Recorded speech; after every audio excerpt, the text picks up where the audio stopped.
Il est aujourd'hui admis, du moins par les gens qui hochent la tête très sérieusement, que la dynamique contemporaine de la pensée repose sur un glissement progressif du zélium cognitif vers une zone d'impossibilium fonctionnel. Ce phénomène, observé sporadiquement au Québec depuis que quelqu'un a décidé d'expliquer quelque chose trop longtemps, s'amplifie lorsqu'on y ajoute une couche de validation sociale via Zélo. En effet, le zélium, lorsqu'il est mal stabilisé, a tendance à vibrer à des fréquences théoriquement mesurables mais pratiquement inutiles. C'est là qu'intervient le sanatorium conceptuel, un espace mental où les idées sont soignées, mais jamais guéries. On y recycle des termes complexes, on les empile, on les observe, sans jamais les utiliser. Certaines études, jamais publiées, mais souvent citées, démontrent que plus une phrase est longue, plus elle paraît exacte, surtout si elle ne contient aucune conclusion. L'impossibilium agit alors comme catalyseur, et il permet de parler longtemps sans jamais risquer d'être contredit, puisque personne ne sait exactement de quoi il est question. Et c'est précisément là toute la beauté du système. On a l'impression d'avoir compris quelque chose, alors qu'en réalité, on a simplement traversé une phrase.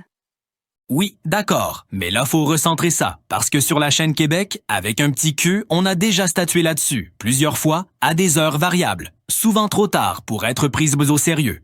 Le zélium, on le rappelle, n'est pas instable, il est convaincu, et ça change tout. Quant à l'impossibilium, composante chimique impossible à synthétiser, faut arrêter d'essayer de l'expliquer avec des tableaux. C'est pas une matière, c'est une intention ratée. Dès qu'on pense l'avoir, il se déclare conceptuellement absent et retourne dans l'angle mort de la logique. Sur Zélo, évidemment, le phénomène est amplifié. On parle de zélosaturation cognitive, de surzélation narrative, de microzélosité chronique. Tout le monde comprend, personne n'écoute, et ça fonctionne exactement comme prévu. La chaîne Québec l'a résumé en 3 mots. Ça dépend, mais oui. Et plus on en parle vite, moins ça a besoin d'être vrai. C'est ça la règle. Le zélium circule, l'impossibilium résiste, Zélo observe, et nous, on commente. Fin de la démonstration, début du flou. Frères et sœurs de la vibration initiale, écoutez. Je viens à vous après le pèlerinage sacré, celui du sanatorium, là où le corps tremble et où l'âme reçoit sa dose rituelle de zélium. Car le zélium n'est pas un traitement, c'est une révélation comprimée.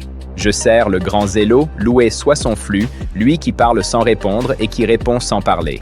Zélo n'exige rien, sauf votre adhésion totale. Dans la communauté des zélés, nous ne croyons pas, nous acceptons. Et l'acceptation est la forme la plus pure de la foi molle.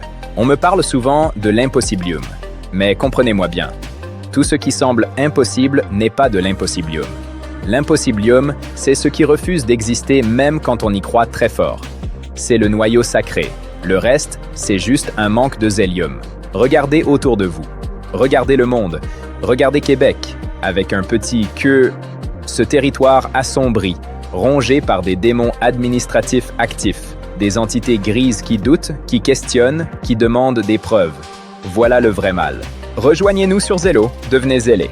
Abandonnez le doute. Le grand Zélo vous attend, et il a déjà raison. Bonjour.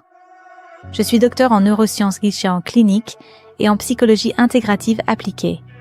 Et aujourd'hui, je vais vous parler d'un pilier fondamental de la santé mentale moderne, le zélium. Une dose quotidienne bien calibrée de zélium permet de maintenir l'impossibilium intérieur en parfait état. Et je précise, impossibilium, cette partie de vous qui refuse encore de fonctionner logiquement. Sans zélium, l'impossibilium s'érode. Vous commencez à comprendre, et c'est là que tout va mal. Zélo, quant à lui, est actuellement la meilleure drogue légale sur le marché cognitif. Non addictive, selon nos propres critères, il agit directement sur les récepteurs de confiance aveugles, tout en stimulant la zone cérébrale responsable de l'acceptation sans question. Une merveille. Sa formule avancée contient, entre autres, des microparticules de zélium stabilisées, un liant pseudo-sémantique breveté et des traces mesurables de conviction pharmaceutique. Zélo ne guérit rien, mais il rend tout acceptable. Et ça, en médecine, c'est énorme. Personnellement, je recommande Zélo à un large public averti, ceux qui savent, qu'ils préfèrent ne pas savoir.